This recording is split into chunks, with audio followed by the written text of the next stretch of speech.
sous nous. On s'en besoin, mettez la route, arrêtez le chemin. On allait, voici la paix monter. À malade, souvez qu'on nous mettez sur nous sous nous. On s'en besoin, mettez la route. Nous avons vu lors de l'émission précédente des paysans qui s'exprimaient dans leur propre langage. Ils étaient filmés dans leur quotidienneté. Et c'est pour ça d'ailleurs que tous les extraits que vous avez pu voir, c'était des séquences qui ne donnaient lieu à aucun montage en fait.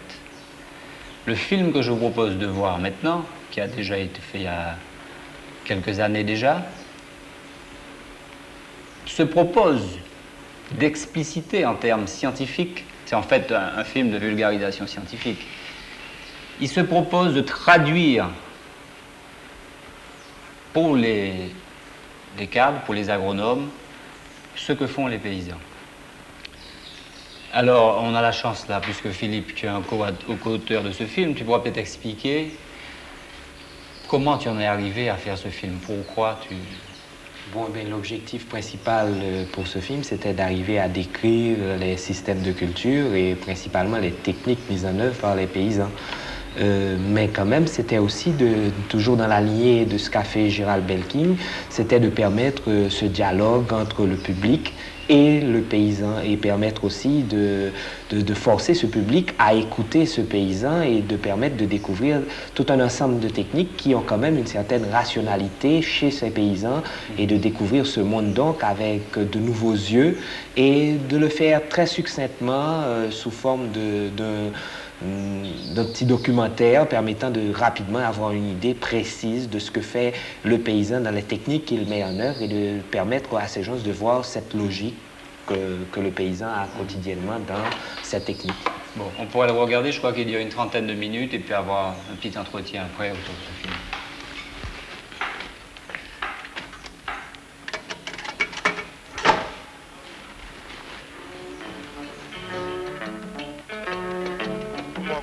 Ça fait moins pas ouais. Mon copain ça fait moins pas ouais. Mon copain ça fait moins pas ouais. Mon copain ça fait moins pas ouais. Mon copain ça fait moins pas ouais. Aïe, mon copain ça fait moins pas ouais. Mon copain ça fait pas de ouais. Au début du 19e siècle, en Haïti, un demi-million de nègres, libérés par la Révolution, se sont lancés à la conquête de l'arrière-pays montagneux et boisé. En quelques décennies, cette nouvelle paysannerie allait occuper pleinement et défricher la totalité du pays.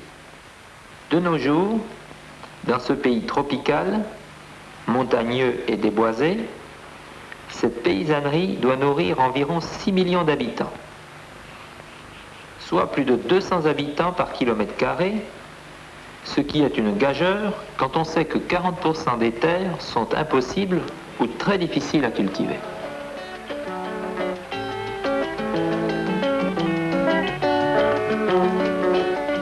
Cependant, les pratiques agricoles du paysan haïtien sont le plus souvent décriées.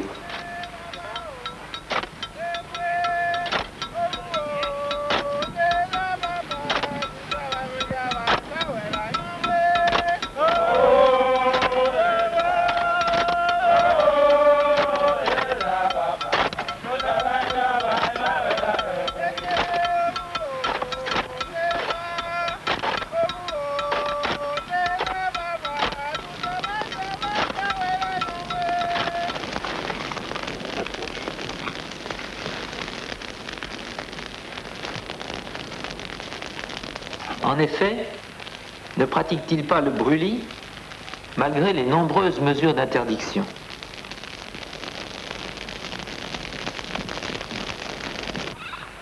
Ils élèvent tous des chèvres qui accélèrent la dégradation des sols. Les cultures semblent désordonnées. On trouve dans le même champ jusqu'à 7 à 10 espèces végétales différentes. Beaucoup de personnes disent que le paysan haïtien pratique une agriculture de grappillage ou de cueillette. Mais en y regardant de plus près, peut-on se contenter de ces jugements? Comme la plupart des paysans haïtiens, compère Raymond cultive un carreau de terre, soit 1,29 hectare à Trémé, dans la plaine d'Aquin. Ce sont des sols fertiles, mais le jardin de Raymond se situe au pied d'une montagne sous le vent.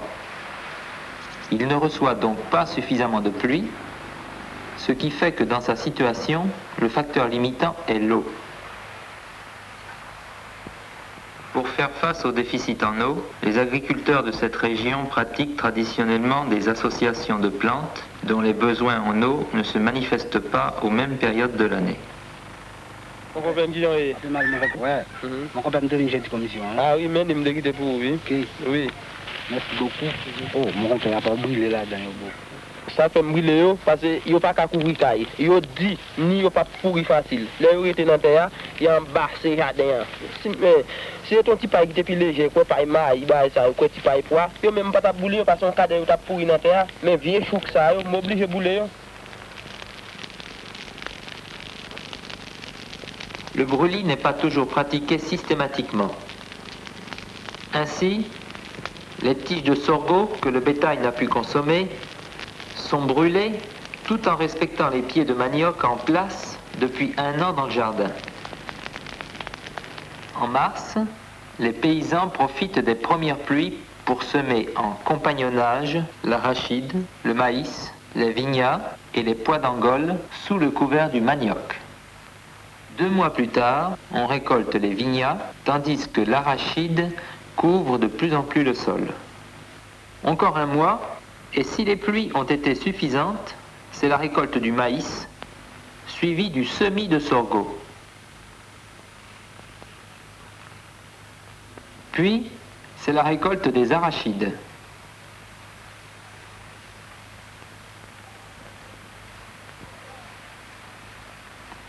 Enfin, en janvier-février, sorgho, pois d'Angole et les pieds de manioc de 2 ans sont bons à récolter.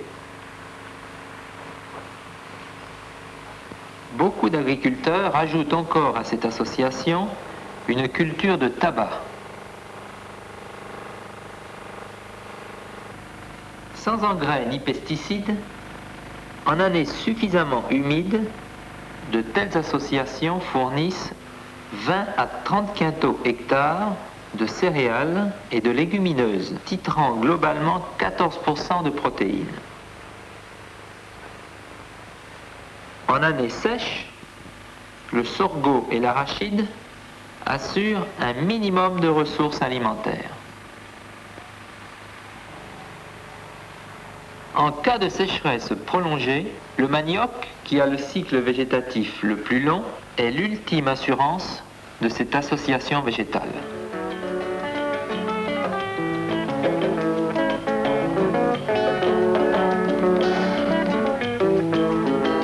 Raymond rentre chez lui. Il projette de monter sur le plateau des Rochelois, chez son compère Lycène, pour se procurer de la semence de haricots afin d'emblaver un lopin de terre irrigable. Quand on passe la journée, nous sommes dans le fond là, on prépare une petite terre, pour être capable de poser, on développe un petit poids là-dedans. De ce cas, il faut que Lycène, on va le dire un petit plan poids. Alors, ça, on a fait pour moi, demain matin, bonheur des papas, on va pour moi, parce qu'on n'a pas de bonnet.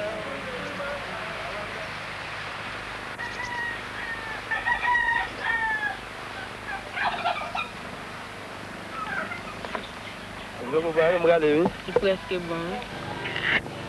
Oui, ma part oui.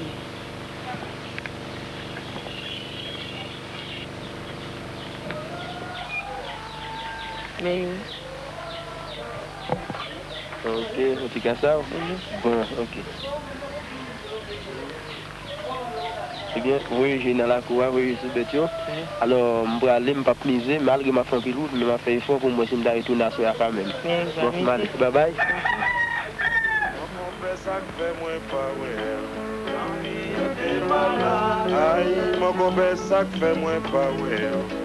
En quelques heures de marche, Raymond traverse plusieurs petites régions au sol et climat très variés. À chaque situation, les paysans, avec beaucoup d'imagination, ont su adapter des systèmes de culture tirant parti des milieux naturels. Alors que dans les mornes, la plupart des travaux sont faits en entraide par les escouades ou les combites, dans les rizières, on constate que les travaux saisonniers sont effectués par des ouvriers agricoles.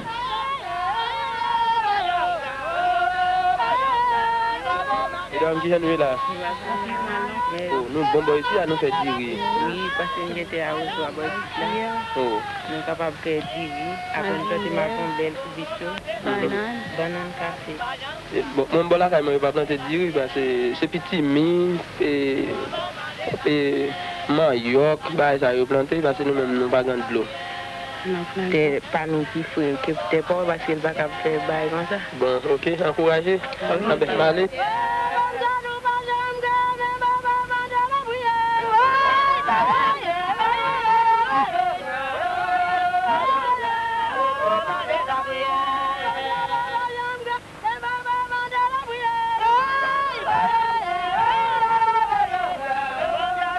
Dans les zones irriguées, outre la culture du riz, on trouve des associations composées de canne à sucre, de taro ou mazombelle, de bananiers et de cocotiers. Mon copain, ça fait moins pas, ouais. Mon copain, ça fait moins pas, ouais. Mon copain, ça fait moins pas, ouais. Mon copain, ça fait moins. C'est sur les mornes basaltiques que l'érosion est la plus importante. Aïe, mon copain, ça fait moins pas, ouais. Mon copain, ça fait pas de, ouais. Mais là où il y a une maison, il y a des arbres qui constituent un verger. Par contre, sur les terres indivises ou terres mineures, l'érosion est au stade le plus avancé. Raymond est monté à 800 mètres d'altitude. Il trouve Lycène, qui vit actuellement chez ses beaux-parents, pendant qu'il démarre ses futurs jardins. Les terres de Lycène sont bien arrosées. Par contre, c'est la fertilité des sols qui pose problème. On est. Lycène. C'est pas là, non? Mais maman, maman, là. Ah bon, ok. Oh, lycée, il est presque pas arrêté ici, là. Ah oui. Alors, on va jamber là tout droit, on va jouer un lycée. C'est ça même.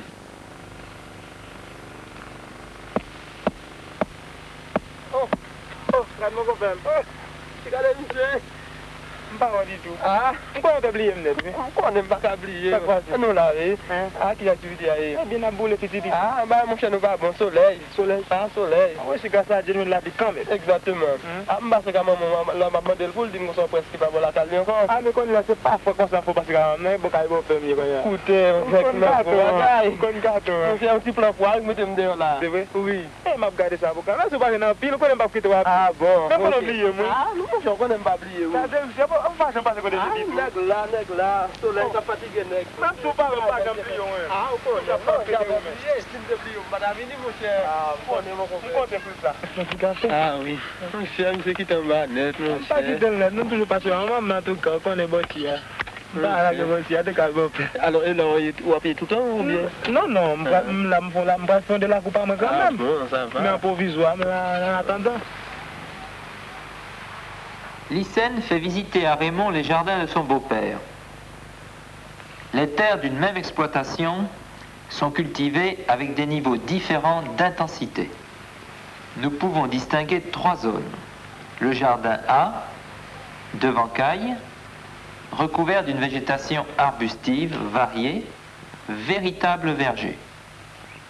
Le jardin B, près caille, entourant le premier, est délimité sur son périmètre extérieur par une haie vive.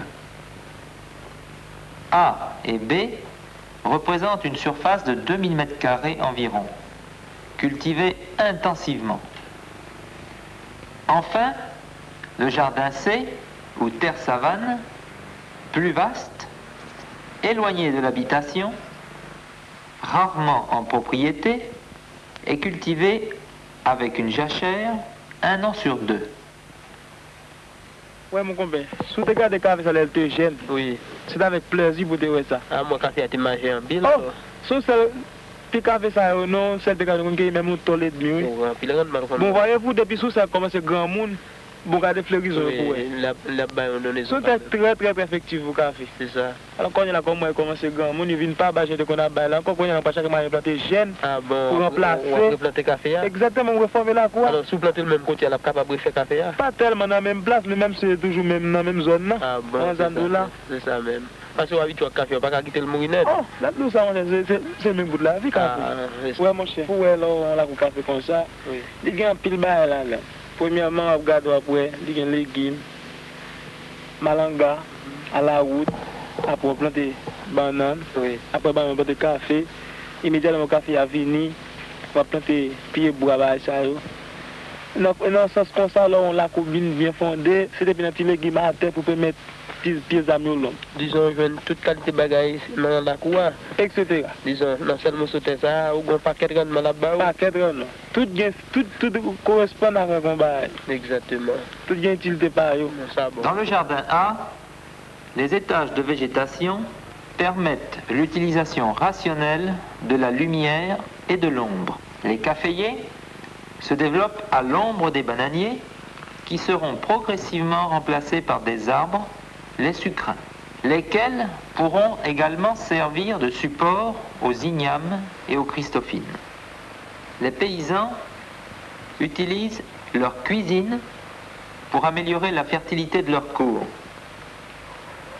Presque chaque année, ils les déplacent et sur les positions enrichies par les cendres et les déchets ménagers, ils ont coutume de planter des bananiers, puis du café.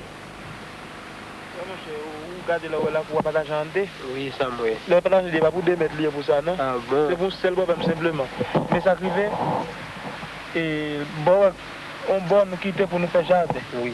Pour nous faire dans le ça. Mais l'autre bois, nous là, nous prenons des pieds d'âme, café, bananes, etc. Toute qualité de pieds d'âme. Mais partir par un bois, nous marrer bête là-dedans, puis nous voyons pas là-dedans faire fumier, pour nous plantons maïs là-dedans, patates, pois, etc. Pour nous faire une bonne récolte. Ah bon, c'est comme ça nous fait la cour. Exactement. Ils nous diviser en deux. Exactement. Ah bon, la fertilité de baies est assurée par une jachère combinée à des techniques d'assolement et d'association. La fertilité des jardins A et B est également assurée par les déjections des animaux parqués la nuit près des maisons. Les paysans savent profiter également d'un pseudo-labour effectué par leurs cochons sur les anciennes cultures de patates douces. Alors disons pour préparer ça, bête ils font qualité de travail là-dedans. Exactement. Cochon premièrement, le labour, il fait le mou. Bon gros bête serré, là c'est fumier, mais serré là. Exactement. Là ça vient monter. Ou sacler, ou ce que vous avez fouiller, ou planter pois, manioc, yam, maïs, etc. Oui. Le jardin B, à vocation essentiellement vivrière, procure des rendements en haricots de 10 à 15 quintaux, soit le double des rendements calculés dans le jardin C. Leur proximité de la maison permet également une bonne surveillance des cultures comme les ignames. Là encore, le paysan des Mornes pratique des associations d'espèces très ingénieuses afin de diluer les risques dus aux contraintes agronomiques et climatiques ainsi que sociales et afin d'étaler ses productions sur toute l'année.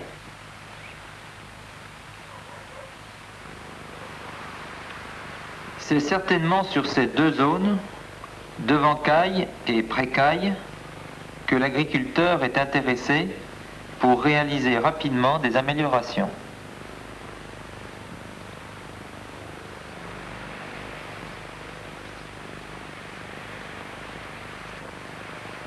Ouais, mon compère, ouais, c'est là comme ça. Oui. Il y a un petit bord pour moi. C'est ça. Alors, mais il y a une grosse chance, si je mets de côté là, il y a la construction de la cour. C'est ça. calme ton petit caille. Exactement, les motos de cuisine ça là. Par exemple, sur notre travail, besoin de distraire, mais participer au bar, les motos comme ça. L'autre part, elle plante banane, café, ou elle plante maille, elle plante, elle sont dans notre tabac, ça est beaucoup. Le beau-frère de Lycène a pu bénéficier d'un petit terrain pour y monter lui aussi sa cuisine, premier élément de sa cour. Oui, mon compère. Oui. Alors, les mêmes beaux-frères, mais ça c'est plus grand que madame moi. C'est ça même. Alors, puisqu'elle est plus grand, papa, c'est quand on bat les doigts, ça, père pas tellement grand. C'est ça. Alors, il même des chances, il met ça pour le monter Kaili. Exactement. Moi, je me garde, moi, je ne pas jouer. Quand on est obligé de faire possible, m'achète ton terre bien cher, bien loin. Écoutez. Ah, pour il y a un problème, même c'est une grosse affaire, oui. Grosse affaire. Tant qu'on a acheté longtemps pour Timon, on a son paquet de capital d'argent. Écoutez. Alors, obligé d'acheter ton terre bien cher pour moi, capable de fonder la coupe, même parce que je ne pas disposer, je vais tout le temps. Exactement. Exactement, les besoins personnels comme papa, mes beaux-pères aussi. Exact. Mais oui. Ouais, pour j'en étais ça, yo. Oui. Le problème qui est là, c'est sacré. Premièrement. Deuxième, vous cherchez escouade. Vous soyez courageux, à bien fait. Ça veut dire qu'on a pris bon ça. Oui. Après, vous fouillez bit patate là-dedans. Vous couvrez patate là. Après, vous plantez poids. Après, à peine 15-22 jours. Vous cherchez escouade, vous faites pas essayer maintenant pour gratter. Oui. Pour ça, quand même, si pas de mauvais soleil, ou espoir un résultat quand même. Du point de vue foncier, les jardins C peuvent être loués ou bien cultivés en métayage ou encore dans l'indivision. Les jardins C sont exploités avec le minimum d'investissement. On y pratique des jachères assez longues qui servent de pâturage pour le bétail.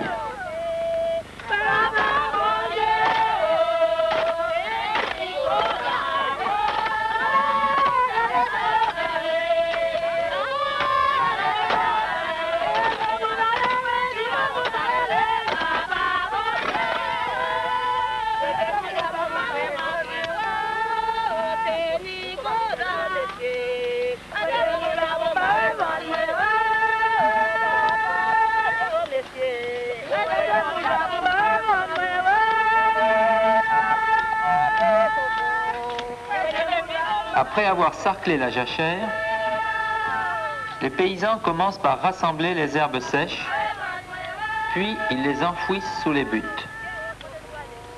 Bien sûr. Oui, tout le gars, ça, vous mettez un bas de patate là. Oui, ça vient tomber pas là, une fond fumier, une pourri tout noir. Ah bon.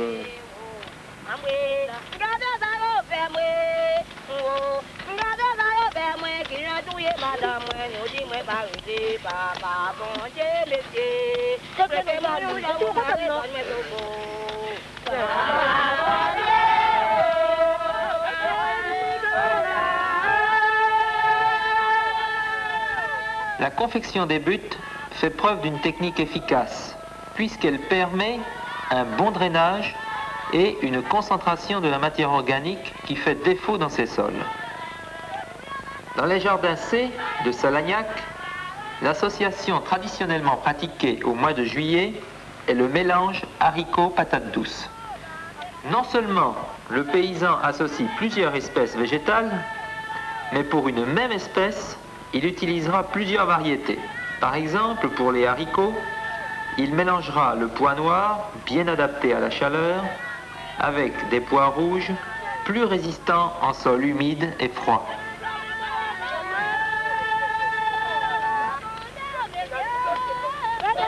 Il en est de même pour les patates douces. On plante au moins 3 variétés ensemble.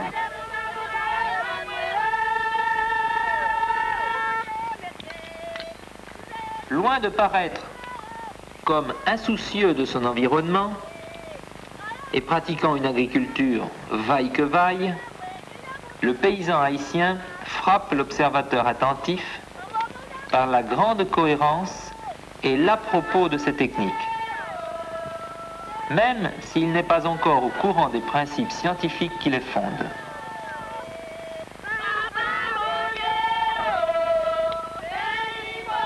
Vous pouvez parler de terre. Oui, c'est ça. Alors, les terres, oui. Oui. Mais Ah, on connaît vos problèmes qu'on a sur un papier, ou pas acheter un terrain, papa. Ah, non, je sais pas, aussi le là. Oh, autre jour, je me suis dit, s'il te va bien, papa. Exactement. Pour nous demander de l'argent, je me dis, je me le payer dehors, je me payer au notaire. D'accord. Alors, ouais, où je commence le travail là, oui. Je planté, où je partage la cour en D. C'est ça.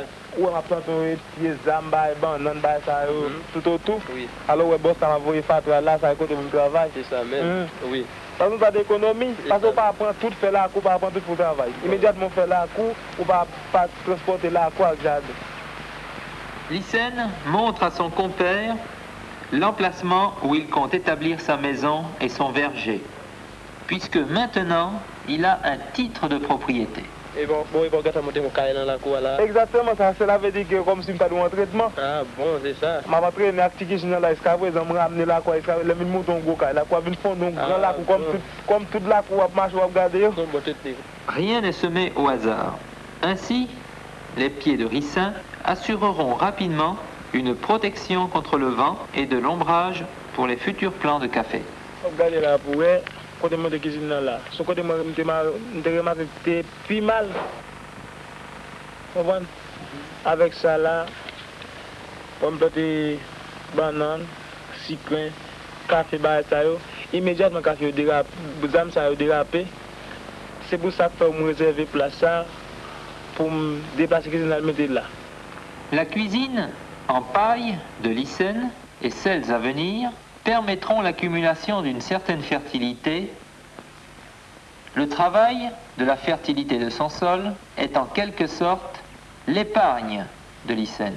Alors là, quand il y a 6 000 là, 2-3 ans, comme après son bel Ah non, dans 2-3 ans, souviens là, mon choix, nous va pour une belle la coupe, pour me ma langue à ça là.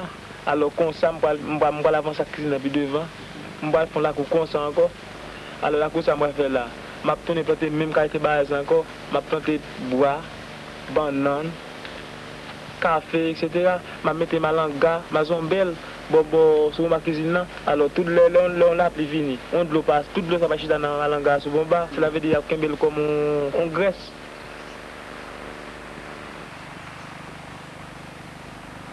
C'est pas moi-même. La personne réfléchit. On t'a remis, on l'a. Pour la quoi tu as vu la quoi en l'autre. Cela veut dire qu'il y a tout ce qualité de bagages. Comme légumes, malanga. Café, tout pied bois, des avocats, tout bail. Alors, maman ça, quand c'est un dado, on l'a pour me faire tout ça que j'ai besoin là-dedans. Là, ça, j'ai besoin de bail, on l'a pour me à l'aise. Ça, là, tellement quand même pour me faire. Alors, je ne vais jamais oublier ça.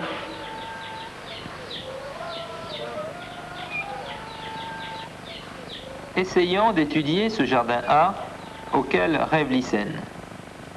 Des 3 jardins, le jardin A, ou verger, est le plus riche en espèces végétales. Une étude écologique permet de distinguer plusieurs zonages. La caféière, elle semble plus importante chez les habitants qui disposent de suffisamment de terre. Sinon, elle est concurrencée par les cultures vivrières.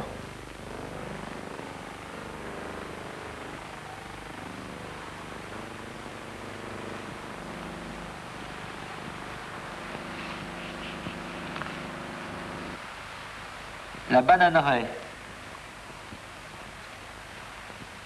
À l'abri des vents dominants, les bananiers sont plantés généralement sur l'emplacement des anciennes cuisines. Ainsi, ils tirent profit de la potasse contenue dans les cendres.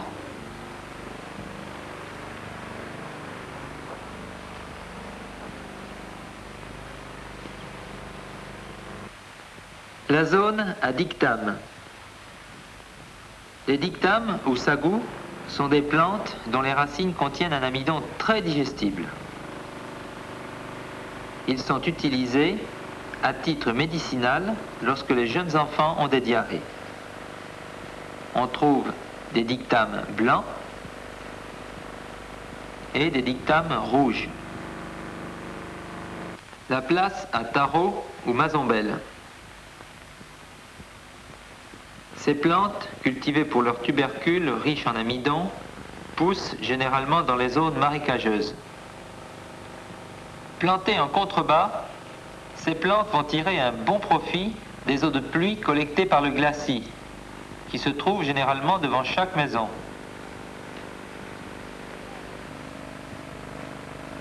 Sur un coin bien drainé, au soleil levant, la place aux aromates, thym, cive, persil, piment, etc.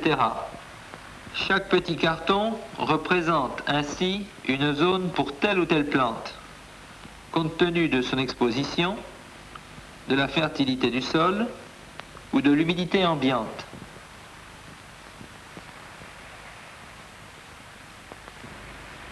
Voici quelques années que nous autres agronomes avons eu l'occasion de faire connaissance avec l'agriculture haïtienne dans la presqu'île du Sud. Ce n'est que petit à petit que nous avons commencé à reconnaître ces systèmes agraires pour ce qu'ils sont. Le verger haïtien, jardin précaille, et les cultures associées des jardins B et C, qui empruntent leurs éléments constitutifs aux traditions agraires arawak indiennes, africaines, européennes et asiatiques, constituent des associations végétales exceptionnellement et hautement productives et protectrices. C'est grâce à ces systèmes que le paysan haïtien réussit à nourrir une population très dense sur des terrains déboisés, souvent accidentés et très sensibles à l'érosion. Il est possible que pour toutes les situations comparables en pays tropical, ces méthodes de culture constituent des solutions d'une grande rationalité et d'une vaste portée. Bon, mon copain m'a levé. Ça m'a monté par attendre. Ah bon.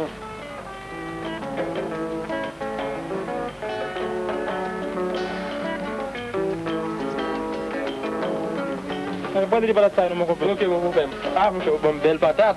Ah, bon, mon cher, moi, merci. Ok, d'accord. Ok, bon, m'aller. Alors, on a avant longtemps. Ok, faut venir chercher un petit plan de patate ça. Ah, on va quitter le plan pour vous. On va quitter le bout. Ok. Ces inventions sont apportées au crédit de la paysannerie haïtienne qui, dans des conditions très difficiles, avec les moyens très limités de la culture manuelle, a su mettre au point ces solutions au fur et à mesure que la population augmentait et que le déboisement s'accentuait. Aujourd'hui, il nous semble que pour nourrir une population encore plus nombreuse, ces systèmes auraient besoin d'amélioration dans au moins 2 domaines. L'extension des vergers et le développement des cultures fourragères et de l'élevage dans ce que nous avons appelé les jardins C.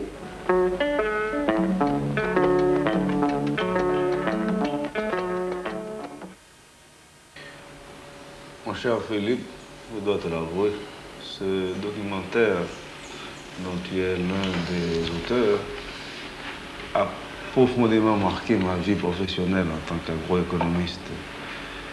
Et effectivement, j'ai dû, après avoir revu ce film, mettre en question toute mon approche, toute l'approche que j'avais de la réalité paysanne, agricole paysanne, tout un schéma de pensée qui m'avait été inculqué, que j'ai accepté, mais qui a été mis en question par ce film. J'ai eu également un très grand intérêt à voir ce film. J'ai eu d'ailleurs l'occasion d'en discuter avec d'autres amis à Paris même, en Guadeloupe, et en Guadeloupe, dans plusieurs cadres, soit universitaires, soit même avec des travailleurs haïtiens immigrés. Et je dois vous dire que ce film m'a semblé rompre avec l'ensemble des préjugés qui couraient sur la paysannerie en Haïti. Parce que c'est quand même fort de pouvoir découvrir, détecter l'ensemble des techniques mises en œuvre par les paysans, des techniques qui supposent que ces paysans disposent d'une certaine rationalité, d'une certaine logique. Or, qu'est-ce qu'on disait des paysans dans la plupart des ouvrages qu'on lisait, que ce soit des ouvrages de sociologie, d'anthropologie ou même d'histoire? Les paysans, ce sont des gens analphabètes, ce sont des gens ignorants, ils ne savent pas lire, ils pratiquent l'agriculture vaille que vaille. Si la terre donne, c'est très bien, mais c'est sur leurs propres épaules, c'est sur eux-mêmes que reposerait en quelque sorte leur malheur, leur sous-développement, leur misère. Donc, comme si les paysans vivent dans l'irrationnel, dans le mythique. Or, il me semble que ce film met directement en question l'ensemble de ces préjugés.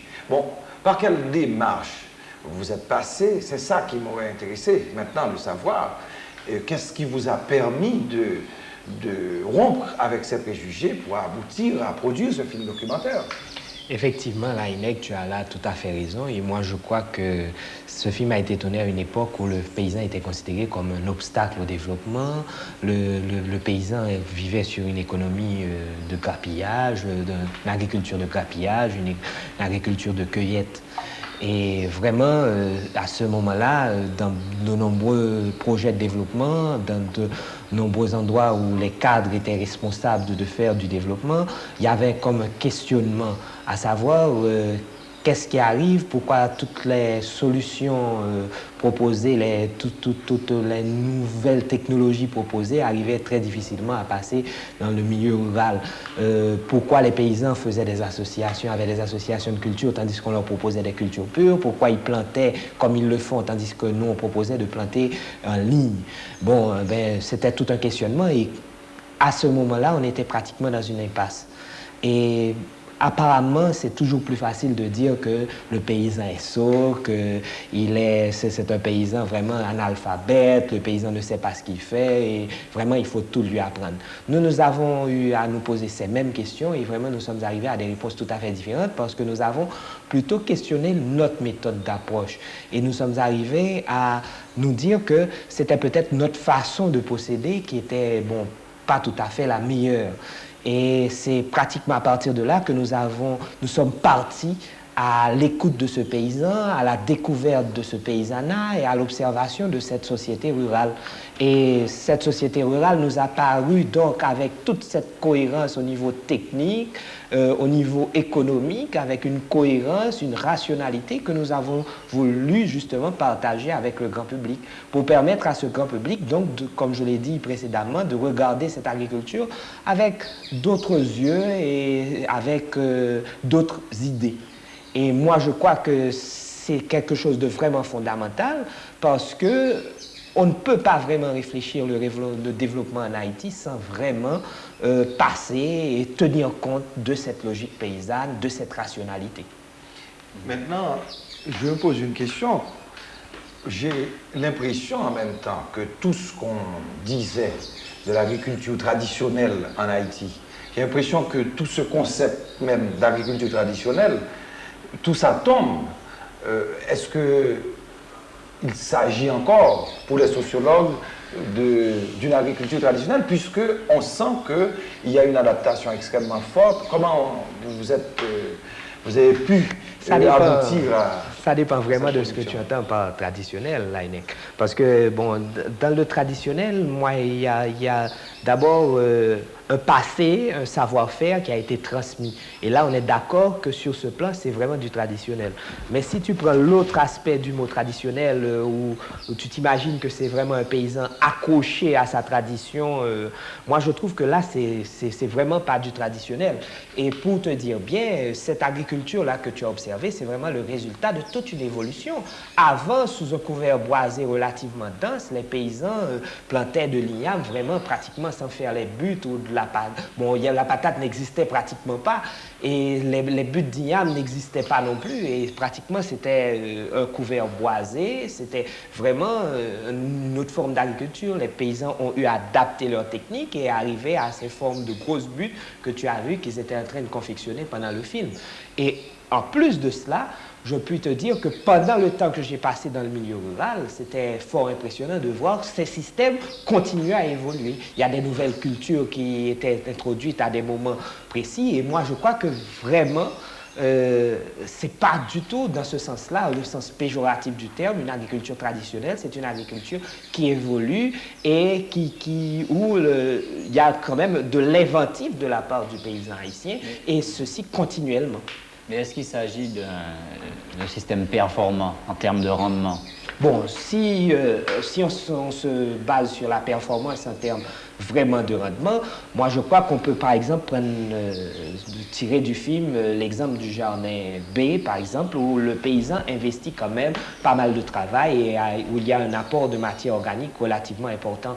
Et dans ce jardin-là, aussi bien que dans les jardins A qui sont très intensifs, le paysan arrive à des rendements, si on prend par exemple la culture du haricot, qui sont de l'ordre de 15 à 20 quintaux hectares.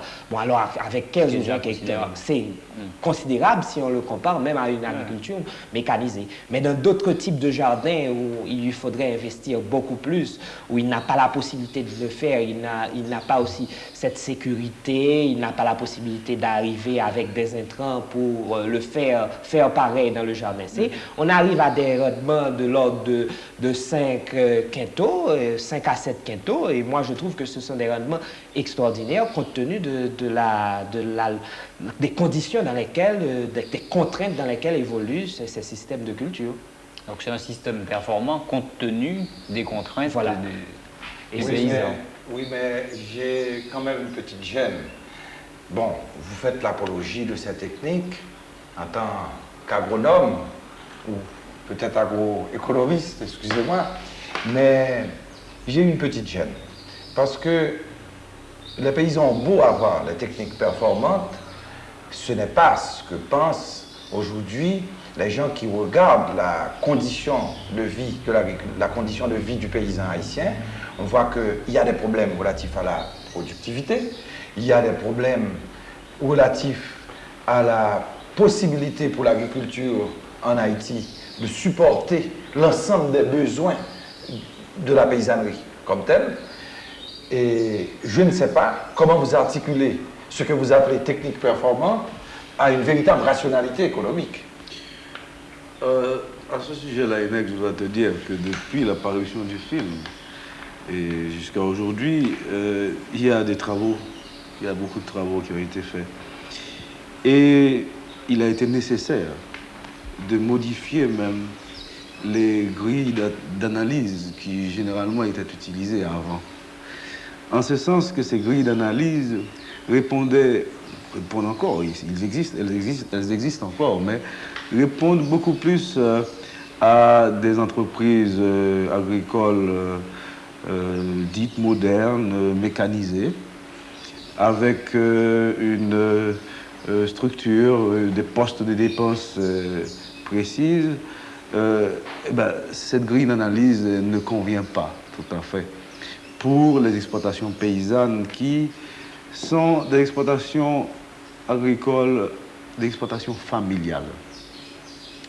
Et là, il y a une différence fondamentale avec l'entreprise agricole dite moderne ou mécanisée, où dans l'exploitation familiale paysanne, c'est des exploitations où le manuel, les travaux sont faits pour la grande majorité manuellement, et où la main-d'œuvre, justement, est une ressource abondante, où la terre est une ressource rare. C'est des différences énormes du point de vue conditions d'exploitation par rapport à une grande entreprise dite moderne en Haïti, ça existe en faible quantité, ou dans d'autres pays, des Antilles ou aux États-Unis. Et ça a apporté des agroéconomistes, des économistes et des agronomes aussi à étudier et à voir qu'est-ce qui guidait l'exploitant agricole, paysan, l'exploitation familiale, quels étaient les objectifs qu'il se fixait au vu des conditions dans lesquelles il évoluait. Et ce que j'avais appris justement avant, par exemple pour le café, c'est d'avoir une culture pure, intense, presque à découvert, en plein soleil. C'est ce qui donnait les meilleurs rendements en café, des rendements extraordinaires. C'est vrai, c'est vrai. Oui. Cependant, dans ce cas précis, c'est un bonhomme qui, mis dans des conditions économiques qu'il ne contrôle pas, c'est-à-dire les prix du café, il ne le contrôle pas. Il ne le contrôle pas au niveau marché externe, au niveau interne, il ne le contrôle pas. Tu vois? Donc, qu'est-ce qu'il se dit? Pour me protéger contre les hauts et bas ou les prélèvements qui sont faits sur ce prix du café, je ne vais pas faire seulement du café. Je vais faire du café, je vais faire un autre foutier comme l'avocat. Tu vois l'intérêt de cette association. Mais là, on parle de la gestion de la culture seulement. Hein. Il y a la gestion de la main-d'œuvre, par exemple. Eh bien, cette main-d'œuvre, je te l'avoue, c'est là toute la base de l'exploitation familiale. Eh bien, cette main-d'œuvre est utilisée, ce qu'on appelle de façon optimale. Vraiment de façon optimale. Et l'exploitation familiale, qui a une famille, et sa femme, ses enfants, à partir d'un certain âge, c'est-à-dire 12 ans, 13 ans, eh bien, il les intègre dans les travaux. Et il fait en sorte que la main-d'œuvre soit utilisée tout au cours de l'année, le plus possible. Qu'il n'y ait pas de période creuse où les gens n'ont rien à faire. Ou lui, il n'a rien à faire, ou les gens n'ont rien à faire. C'est-à-dire que sur lui-même, comme il a peu de terre, en fait, et qu'il a beaucoup de main-d'œuvre familiale, s'il plantait que du café, il plante, ça prend 9 mois ou 1 an. Exact. Il sacre une fois, mettons qu'il plante en octobre, il sacre en décembre, et puis après, il n'a plus rien à faire, il n'a plus qu'à attendre la récolte. Il préfère d'utiliser cette main-d'œuvre tout au long de l'année, sinon, il n'a pas d'autre alternative pour employer cette main-d'œuvre. L'unique café ne lui permet pas ça, tandis que quand il a plusieurs cultures, il va plus loin. Il exploite des terres à divers étages écologiques.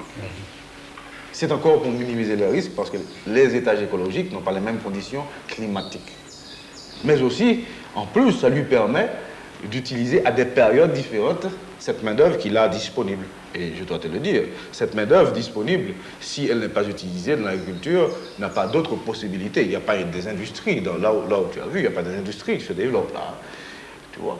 Et je te dirais mieux. Je te dirais mieux. Cette main-d'œuvre est. Cette main-d'œuvre. Non, je pense que c'est une question. L'aspect économique est extrêmement important. Cette main-d'œuvre est utilisée de façon. Que aussi dans les périodes de pointe de travail, où sa main-d'œuvre familiale en tant que telle ne suffit pas. Pour économiser les rares ressources financières dont il dispose, il fait des échanges de travail entre sa famille et d'autres familles.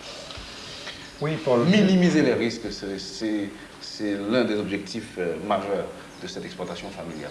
Non, je crois que je suis assez d'accord avec toi sur ce qu'on peut découvrir comme une rationalité économique chez les paysans. Ils n'ont pas d'autre alternative. Ils mettent en œuvre les solutions les plus adéquates aux difficultés, aux situations, aux contraintes qu'ils rencontrent toute la journée et tout au cours de l'année. Maintenant, on a l'impression quand même que tout ça c'est très séduisant, et c'est tellement séduisant que on aurait envie, après avoir vu le film Jardin Compème, que chaque Haïtien dispose d'un jardin Compème. Alors, est-ce que, même en faisant le film, vous n'avez pas pensé présenter une sorte de modèle presque généralisable?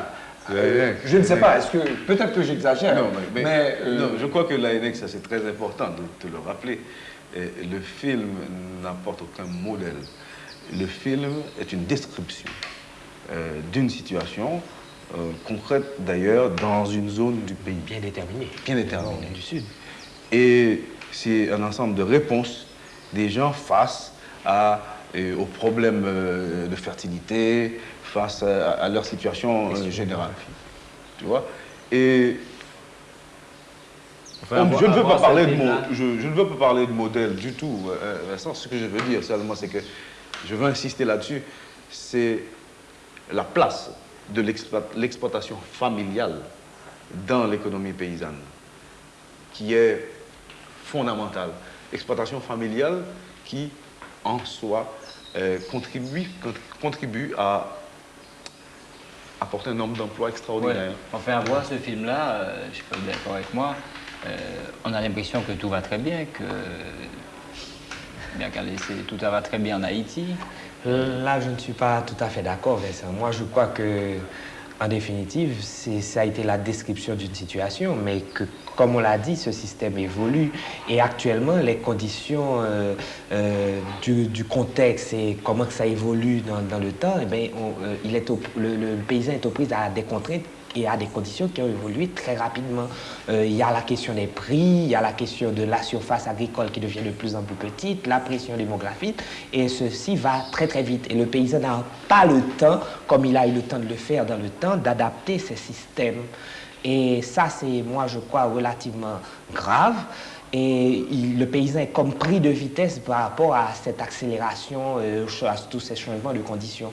Et moi, je crois que justement, maintenant, il faudrait, du point de vue recherche, du point de vue scientifique, se mettre avec ce paysan pour lui permettre de créer et d'arriver à d'améliorer ces systèmes-là le plus rapidement que possible pour faire face à la situation actuelle. Mais on ne pourra jamais le faire si effectivement on ne se met pas à l'écoute de ce paysan et on n'arrive pas à découvrir cette logique, cette rationalité dans son système, parce que c'est à partir de cette logique et de tout ça que l'on doit être capable de transformer ce système-là. Tu seras d'accord avec moi si je parle d'une certaine crise de la société rurale. Et effectivement, on pourrait essayer de voir, mais ça va faire l'objet d'une autre émission, parce que je crois que... Ça va être long. Oui, ça risque d'être long, d'essayer de voir ensemble comment on en est arrivé à cette situation de dégradation, de dépérissement progressif que vous dépeignez la fois précédente, et essayer de voir quelles seraient les alternatives possibles. Bon, je crois qu'on pourrait faire un petit tour dehors, monsieur. L'apprenti sec.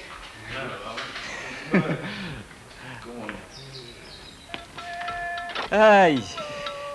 Ouais. Messieurs.